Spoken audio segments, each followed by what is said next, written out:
Exception handling in Java. Yesterday we looked at so many things. What's an exception? Anything that doesn't follow a rule is an exception, which behaves in an unexpected way. And we looked at a scenario. I just want to repeat this scenario for one more time because we are going to use this scenario in understanding exception handling. So, how to handle exceptions and scenario in real life? So, we have taken our class. So, this is our class, and that's me.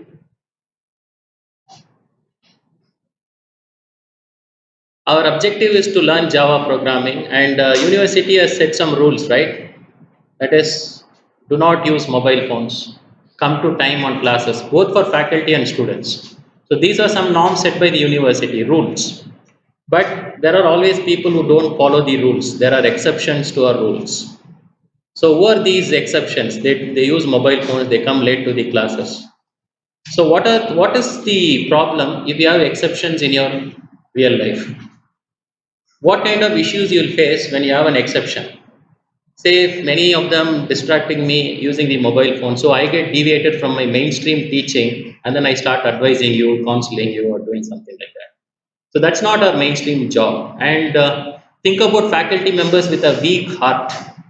They look at people using mobile phones, they can get a heart attack and die. And then the process of teaching stops there. Maybe you are happy, but faculty members are not happy. So the exceptions can stop a process. That's what I want to say. It can be distracting the mainstream process. So how will you handle these things? Instead of me saying you don't use mobile phones, don't come late and things like that, I will hire a person. Say university gives me a person. His name is Thrower. So this guy will be watching for people who were not behaving in the expected way. He will be watching for exceptions. He'll be standing here just silently looking at all of you. And what this guy is going to do is he is going to look for exceptions within a boundary. What is the boundary? The class is the boundary. So he's only worried about these many rows and these many columns. So the person here should know what is the boundary. He's not worried about anyone using mobile phones outside our class, right? For him, the boundary is our class. So you should define the boundary to him. You should define the boundary. So that is our very first step. So we are looking at handling exceptions. What is that? How you handle exceptions. Because when you don't handle exceptions, serious problems can come up. So how will you handle it? You have a thrower will be given a boundary. So we say this is the boundary. Within this, anyone uses mobile phone, catch him. So what he is going to do? Say if spots a student using mobile phone. So you will silently prepare a report. Say he is preparing a report. Whenever a student uses mobile phone, he will say mobile phone usage to be the name. You will give a name mobile phone usage.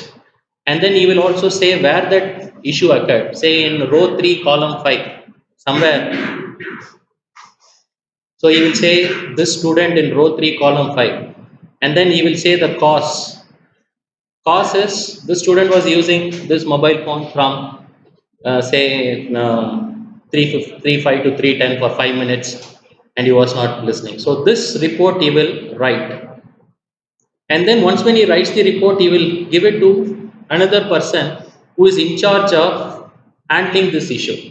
So what this person will do is he will read this report, he will understand what kind of action should be taken. He defines what action needs to be taken.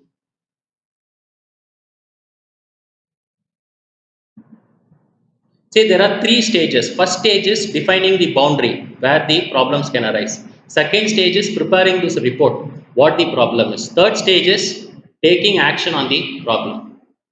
Either you give some fine amount to the student or you counsel him to be a good human being. That's what we understood in our last class, right? So likewise, whenever a mobile phone exception happens, this guy will give the topic as mobile phone usage, and then he will write the place where it occurred, and then the cause. Likewise, say a person comes late, this thrower will also catch him. So what he will do is he will create another report. The name for late coming will always be late comer report. Who came late? Maybe he came and occupied a column somewhere over here. So he just gives the row 3, C6, something like that. And then the cause. Why he says he's a latecomer? Because he came 5 minutes after the class started, something like that. So he prepares this report silently. And then say he will hand it over to another person who is in charge of late coming along. Say here you have two persons. One person is an expert in handling mobile phone defaulters. One person is an expert in handling latecomers. So this guy will take some actions. Okay, he gets the report, latecomer report. He takes some actions. Maybe again counseling the student and making him come on time, things like that. So one thing you have to understand here, three stages: define the boundary, prepare the report. So report is very specific. Whenever it's a mobile phone usage is the name. Whenever it is late coming is the name. You have to be very specific about the issue, and then you are going to handle it with a separate person who will take the final decision. What should we do with it? What are the advantages of handling exceptions like this? The faculty is free from all the trouble. He is not going to mess his classes with interleaving statements like don't use mobile phone, don't come late. He'll be only happy teaching Java. The thrower and the catcher will be taking up all these exceptions and removing them from the class or making them understand the situation. So we are separating issue handling with mainstream work. That's the important thing of this approach. Another important thing is reusing. So in some other class also we have so many mobile phone defaulters. The thrower and catcher, I can send them to that class. They'll be working and finding out all these things. So reuse is another important thing. So in programs also you can get exceptions. What's an exception? Anything that can terminate your program. You can stop your program then and there. So we went through so many abnormal situations that can happen. Can you recollect some of the abnormal situations?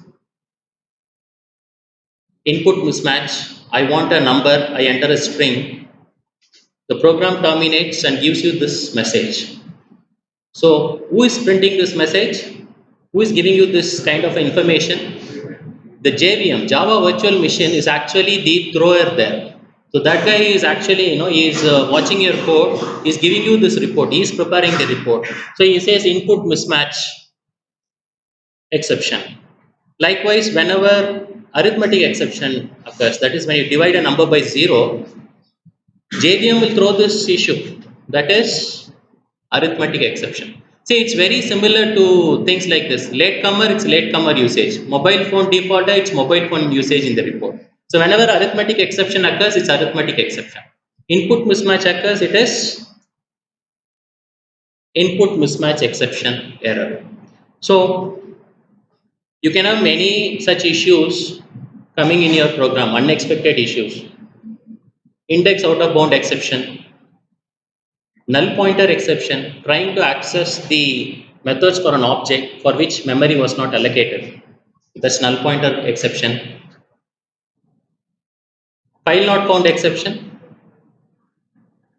So you're trying to read from a file that's not available. So that's file not found exception. Class not found. You're trying to access the methods of a class that's not, the definition of the class is not available to your JVM. So then you're going to get class not found exception. SQL exception, any issues in accessing the database or tables, things like that. So we went into the grouping of exceptions and we learned all these things in the last class. So today's class, we are going to see how to handle these exceptions. So these are problems that can terminate your program. How to stop these problems from terminating your program. That's what we are going to learn. So there are three stages. First thing is defining the boundary in your program where that problem can arise. Second stage is preparing a report on what that problem is. Third stage is getting that report and taking some necessary action. We're not going to let our programs crash. Say you think about VTalk, you're trying to access something and then you get a message like this and everything stops. You get this message and then everything stops. Will you be really happy? You'll not use VTalk again, right? So you should not let your systems crash with such exceptions. That's important. So how to handle all these problems in your code? Three things are very important. First is try. What is this try? It's defining the boundary where that exception can arise. For the thrower, the boundary was our class. In a program also an exception can arise, right? Let me go to Eclipse now. Let me check. This is the program we wrote in the last class. It's a simple division of two numbers. So you're getting number 1 numerator, number 2 is the denominator. So if the user enters 4 and 0, denominator is 0, then where will that problem arise when you're trying to divide 4 by 0? So here JVM knows that this is an issue, so it's going to throw you arithmetic exception issue. So what is the boundary where your exceptions can arise? It's normally here. So what you do is you just define the boundary. You give this keyword try and then you say, okay.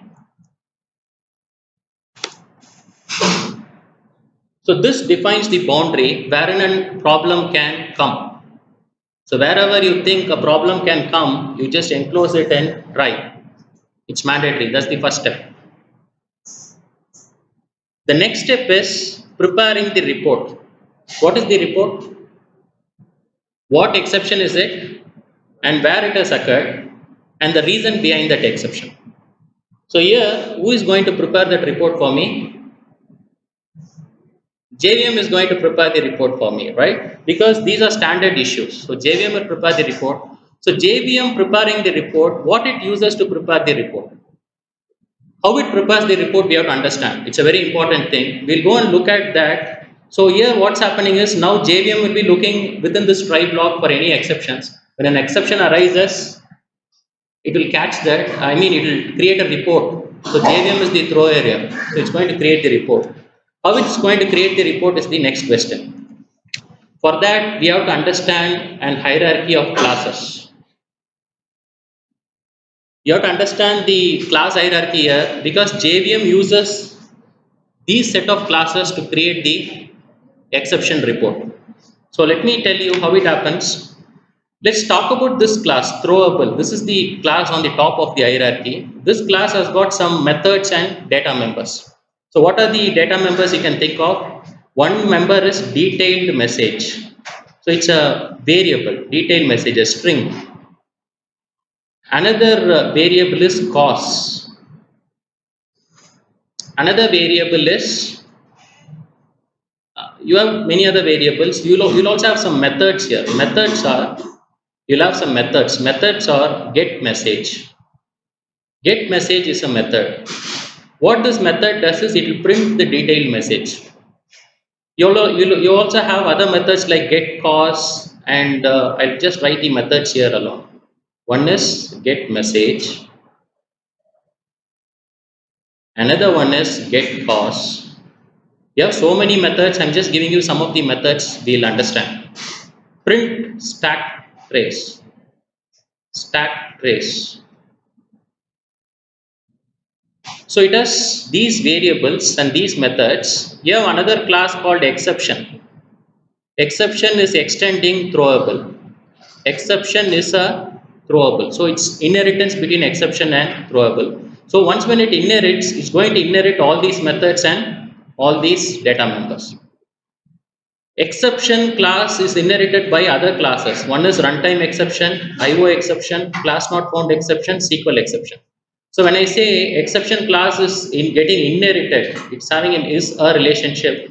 What does that mean? All the members and methods will be now part of my classes here too.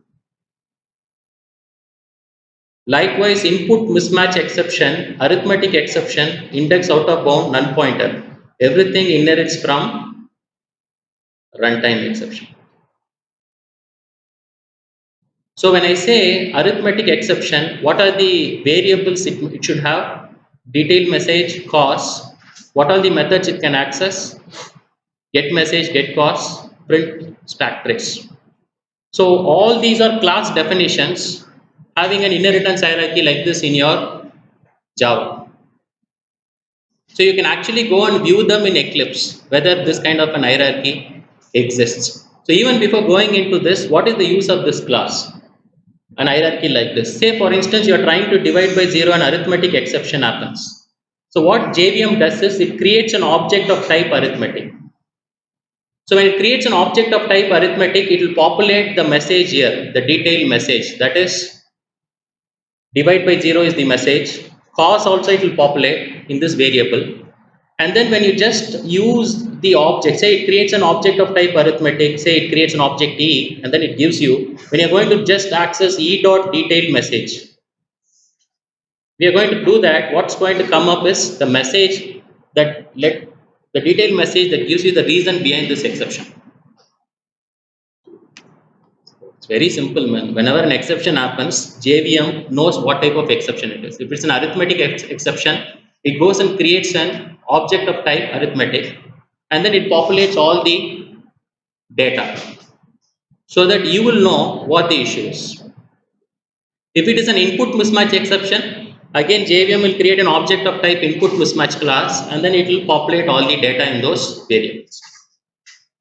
So now what we are going to understand is, we'll go to Eclipse and see the implementation of all these classes. So let me show you the implementation. So if I want to know the throwable class, I just type throwable, control, and then open declaration. This is the topmost class. And you see here detailed message is one variable, and you will also have cost to be another variable. So you will have the definition given. So you will also have costs getting initialized, and I talked to you about the methods, right? String get message will actually print the detailed message to the user. So when JVM creates an object, it's just populating all this data and giving it to you. So what we'll do now is we'll see what are the classes extending our throwable class. We can see that. How to see that is, you just go here, select this one, and then you do a right click and open call hierarchy. When you do this, you can see a list of classes extending our throwable class. So here exception is one of the classes extending our throwable class. And within exception, what are the other classes you are going to have? We talked about runtime exceptions, IO exceptions. We talked about 4 exceptions, but in reality you have hundreds of exceptions extending our exception class. And within this, we can search for runtime exception alone. So where is this runtime exception? Is it there somewhere? Yeah, runtime exception is here. So runtime exception extends our exception class, right? So when you expand runtime exception, you will have so many runtime exceptions actually. But we looked at file not found exception, index out of bound exception, such things, right? So you can see index out of bound exceptions here. Okay. So in index out of bound exception, you can really find other exceptions. What other runtime exceptions we are looking at? Give me some runtime exceptions. Arithmetic exception. So you see here, arithmetic exception is actually extending runtime exception. So everything is a class. You can also go and view the definition for your runtime exception. How can you do that? Can we go and see that? So I'll just go to my demo class Java. If I want to view the implementation of runtime exception, so let me go and it's not drawing me.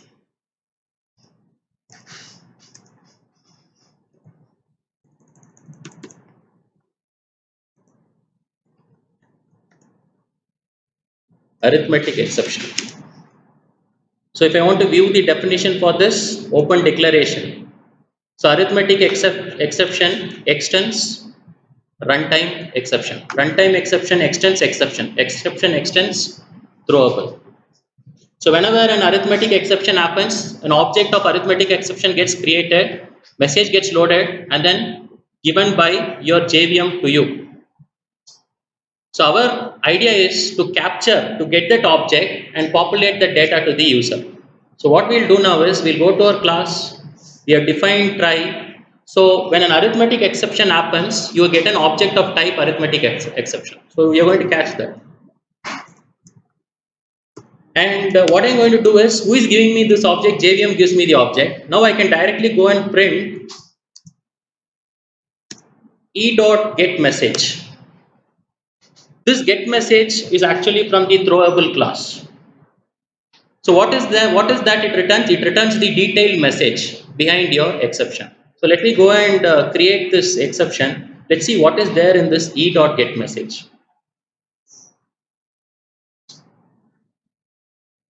Okay, the problem here is we should not have this throwable.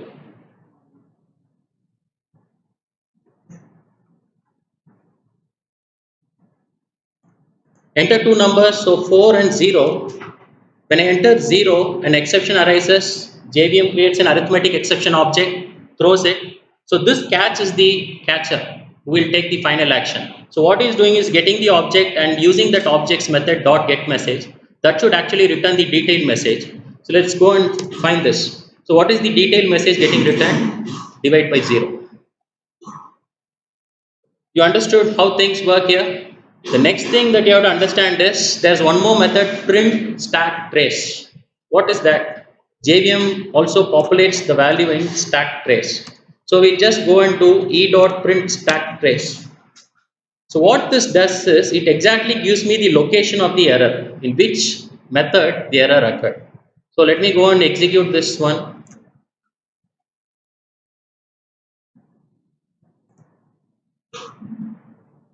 4 and 0. So you see here it is just telling me this exception occurred in this particular method. So stack trace will print the list of method calls in your stack and it will tell you in exactly which method you have that error.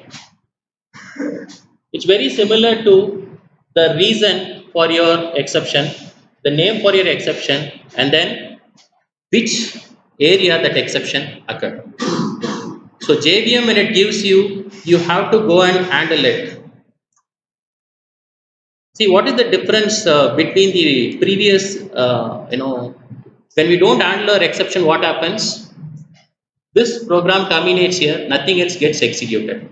But when you handle an exception, what's really happening is, say, I can just go and give contact support team, something like this. Let me not print stack trace to the user. So I can just give my own message too. It's not needed that you have to print the JVM's message. You can say 0 is not allowed. So instead of crashing the system, what we are doing here is we are just giving a message to the user and then we are ending it in a very efficient way. We are also giving a contact number to them. So let's 4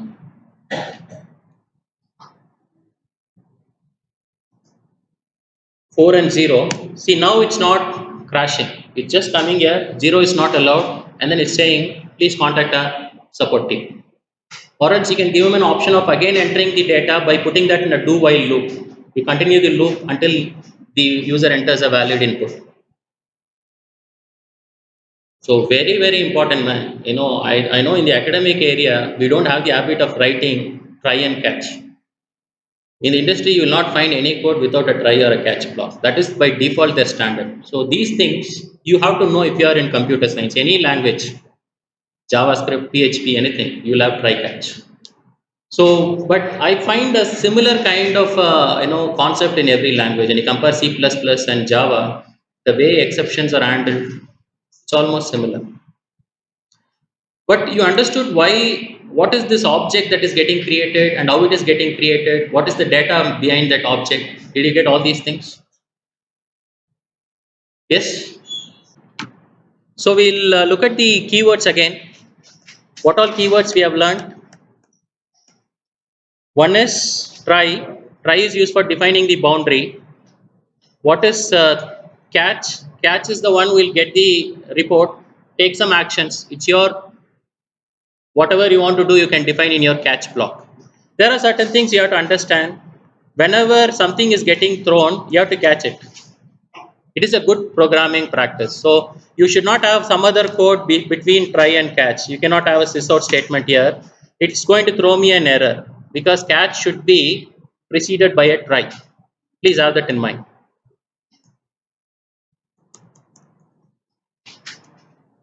The next keyword is throw. Throw is used for throwing an exception. You want to throw an exception, you use throw, but who is throwing the exception for us? JVM. JVM throws us the exception. We can also override that. Let me print the default message here. So I just print e dot get message. That is the default message from the JVM. So what I'm going to do is, instead of printing the default message, I want to override that with my own message. I want to throw the arithmetic exception. I can do that. How can I do that is, you just go and check if number 2 is equal to 0. What you're going to do is throw. I'm going to throw this arithmetic exception. I'm going to create an object of type arithmetic exception. And then I'm going to give the message. What is that message? 0 is not allowed.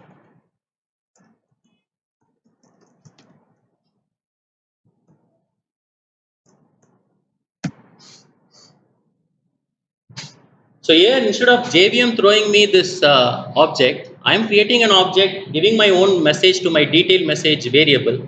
I am throwing that now. So this will override whatever that is existent. This is going to be the message we are going to get. So when I execute my code now, and here what I am using, I am just using the method called dot get message. So get message will return the detail message. So let's go and run this code again. Let's check for two numbers, the 4 and 0.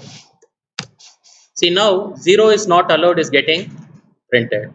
Because I have given my own message, I have been throwing my arithmetic exception. Here I am, as a user, throwing this standard arithmetic exception with my own message. I can also populate the cause, I can create the report and throw it as an exception. Even that is fine. So what is the use of throw? It's used for throwing an exception. That's it. Catch, what is the use of catch? You get the report, take some action. What is the use of try? You define the boundary where an exception can occur. Three important steps. The question is, why should we really do all these things? We can just use if else and complete our code, right? That's what I'm telling you. Instead of we are separating the mainstream programs from the error handling logic. So here, instead of doing everything with if else and mixing our main code with our error handling logic, we are just separating these two activities. So error handling will be something taken care of here in our catch blocks. We're not going to mix everything with an if else inside our main code, because maintenance becomes very difficult. For every condition you want to put an if else and handle it, it's going to be really problematic. So the next thing that we are going to see here is certain questions. Can we have a try without a catch? Yes, we can have a try without a catch. Try with finally is allowed. But for that we have to understand what is finally. But a good programming practice is, whenever you throw something, catch it. Why you want to if you're not catching it, you'll get an error. Again you'll end up with the same issue. Let's go and see here. I have a try block here, right? Say I am not going to catch this. Let me comment this one out. Immediately throws me an error. You should have a catch. See here. At least you should have a finally block to complete this, or else it will give me an error. You have to catch it, or you should have a finally block. Say this is like multiple catch for a single try block. From this try block, multiple exceptions can arise. For instance, I am dividing two numbers. What kind of exceptions can arise here? One is input mismatch, another one is arithmetic. So the same student is coming late and using his mobile phone. So you have to send a report to this first handler and then the second handler. Because one fellow is good in catching mobile phone defaulters, another fellow is good in catching latecomers. Likewise, whenever an exception of arithmetic happens, you have to catch it using an arithmetic exception. Input mismatch exception, you have to catch it using an input mismatch exception. Let's go and try this code here. Let's check. Okay, you have a catch for arithmetic exception. So if an input mismatch exception happens, what will be the scenario? Let's delete everything. Let's go with our JVM's report here. If an input mismatch exception occurs, so let's I'm catching an arithmetic exception. Let me put 4 and Satish. So input mismatch. Your program crashes. Nothing else is getting executed. So you should somehow catch input mismatch also. How can you catch that? But let us execute it for arithmetic exception.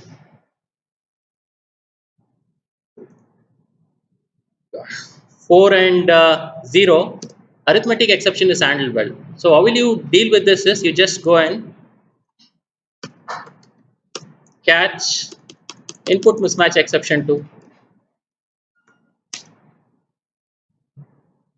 Okay, an object of type D for an object of type input mismatch exception, and then we can have a sysout message saying enter correct data. Okay, fine. Now let's go and execute it. Let's check for both the exceptions from our try block. We have one try, multiple catch. Let's execute this one.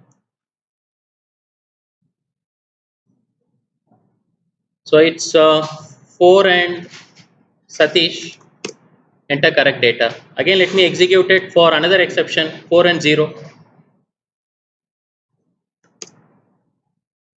So when that problem comes, this handler comes in. When another problem comes, that handler works. So this is how it really works. Code for multi-catch is also done.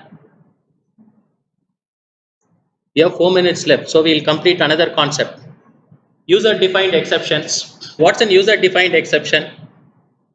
Say university has some standard rules. Don't come late. Don't use mobile phones. Whereas as a faculty, I want to frame my own rule for my class.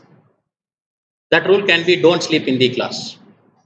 So I will have a thrower who will catch students who will also sleep in the class, but that's not applicable as a standard university rule. Each faculty member can define his own rule and catch people, right? So that becomes an user defined exception. What is a standard exception? That is predefined for every university on this globe. These can be the standard rules, right? So when a divide by zero happens, it's a standard issue in any program. When an input mismatch happens, it's a standard issue. So these issues are captured by JVM, and it's giving you a report, even though you're not creating an you're not responsible for creating that report. So these standard issues are handled well, but if I want to consider something to be an issue which is not standard, it becomes an user defined exception. Say I'm not interested in getting number 13 as the input, 1 3. I don't like 1 3 number. If the user enters 1 3, I want to generate an exception and throw it. JVM will not know this exception, right? Number 1 3, this guy is not liking, so I will throw an exception. So this is user defined exception. If the number 2 is 13, then I will generate my exception. So whenever you want to create an exception, a user defined exception, you have to create a class, create an object for that, prepare the report and throw it to your catcher. So how can you create an user defined exception? Let me go and code that. Say I don't want number 13 as the input for my second number. So what I will do is I will define this exception. It's not an arithmetic exception. It's not an input mismatch exception. What is this exception? It is Satish exception. I am defining my own exception. But every exception you define should extend the exceptions class. It's a standard. So like arithmetic exception class, I am creating my own exception here, and I can have a constructor for my exception class. So it's going to get the string, some message I'm going to give, say 13 is not allowed. And what I'm going to do is this message should be initialized with my base class detail message. So I just pass it using the superclass super method. So S will be passed to my throwable class parameterized constructor. It will initialize the detailed message. Is it clear? So I have defined my own exception here. Satish exception extends exception, and I am also passing a message while I am creating this exception. Okay. So now what I will do is I will check if this user enters number 13, num is equal to 13. What I am going to do is throw new Satish exception, right? So it should be Satish exception, and then I am going to pass some message.